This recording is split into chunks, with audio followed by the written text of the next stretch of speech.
गूळ थोडा बारीक करून घ्यायचा.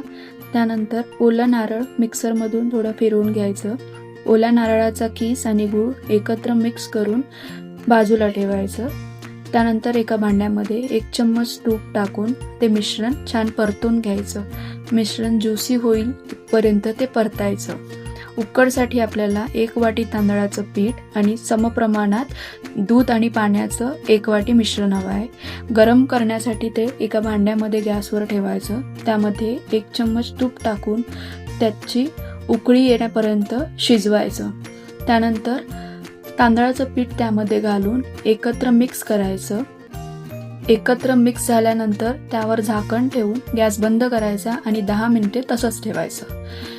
गरम असल्यामुळे ते वाटीने आधी छान मिक्स करायचं आणि नंतर हाताने त्याचा एकत्र गोळा होईपर्यंत मळून घ्यायचं.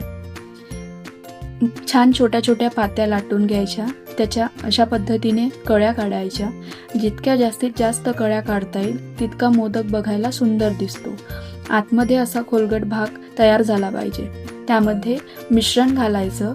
मिश्रण छान घातलं की मोदक चवीला गोड लागतो.